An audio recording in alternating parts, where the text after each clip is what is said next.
On the morning of December 16, 2000, 31-year-old Mike Williams left his home in Tallahassee, Florida. He was heading to Lake Seminole to go duck hunting. It seemed like an ordinary hunting trip. Mike had no idea that he would never return home. That evening, he and his wife, Denise, were supposed to celebrate their 6th wedding anniversary. But Mike never came back. When his family realized something was wrong, a search began, and investigators soon found his truck and his boat near the lake. But Mike was nowhere to be found. No clear explanation, and no obvious sign of what had happened to him. At first, authorities believed Mike had fallen into the lake and drowned. And because Lake Seminole had known to contain alligators, another horrifying theory emerged. Perhaps Mike's body had been eaten. For years, that was the explanation surrounding his disappearance. But Mike's mother, Cheryl Williams, never believed it, and she would spend years fighting for someone to answer one question: what really happened to Mike? When Mike didn't return, his disappearance quickly became a major search operation. Search teams combed the lake and surrounding areas, looking for any sign of him.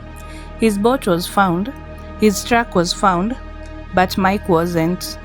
There was no body, and there was no clear evidence explaining how he had disappeared. Investigators considered the possibility that Mike had accidentally fallen into the water, and because he was an experienced hunter, some people questioned how such an accident would happen. Still, without a body, there was very little investigators could do. The case eventually went cold. Mike Williams was officially missing, and for his family, the uncertainty was devastating. Mike's mother, Cheryl, refused to accept that her son had simply vanished without an explanation. For years, she continued searching for answers.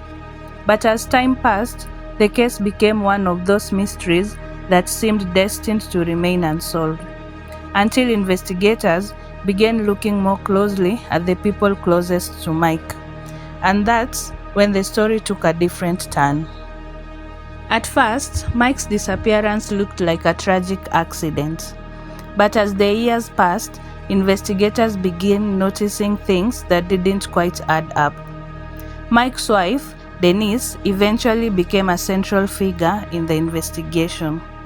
She had been married to Mike for 6 years, and after his disappearance, she moved on with her life. But investigators would later discover that Mike's close friend, Brian Winchester, had also become deeply connected to Denise. And that relationship would become extremely important. Brian had been one of Mike's closest friends. He was also someone Mike trusted. But prosecutors would eventually argue that this friendship had turned into something much more darker. According to the prosecution, Brian and Denise had been having an affair, and investigators believed there was a possible motive for Mike's disappearance. But there was still one enormous problem. There was no body. For years, there was nothing investigators could use to prove that Mike had been murdered. The case remained a mystery. Then, almost 17 years after Mike disappeared, everything changed. In 2017, investigators finally recovered human remains, and DNA testing confirmed what Mike's family had been waiting nearly 2 decades to learn. The remains belonged to Mike Williams. He had not simply disappeared, he was dead. And now, investigators had to answer the most important question of all: who killed Mike Williams? Once Mike's remains were identified, investigators were finally able to treat his disappearance as a homicide. And the investigation focused heavily on 2 people: his wife, Denise Williams, and his long-term friend, Brian Winchester.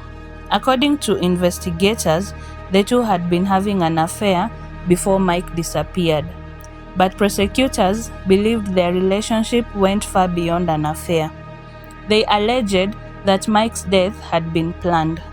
The theory was that Brian would lure Mike to Lake Seminole under the pretense of going duck hunting. Mike trusted him, and that trust may have been exactly what made the plan possible. On the morning Mike disappeared, Brian was with him at the lake. According to the case against Brian, Mike was shot and killed. His body was then concealed. For years, investigators had no way to prove any of this. There was no body, no murder weapon, and no confession. Then came the breakthrough that investigators had been waiting for. Brian Winchester eventually began talking, and what he told investigators would change the case forever. In 2016, Brian Winchester was arrested for an unrelated crime, and while he was in custody, he made a decision that would finally bring investigators closer to the truth about Mike Williams. Brian agreed to speak with investigators. During those conversations, he eventually admitted that Mike had been murdered. According to Brian's account, he and Mike went duck hunting together on December 16, 2000. But Mike never knew that Brian intended to kill him. Brian told investigators that he shot Mike while they were at the lake. He then concealed Mike's body and made the disappearance look like an accident.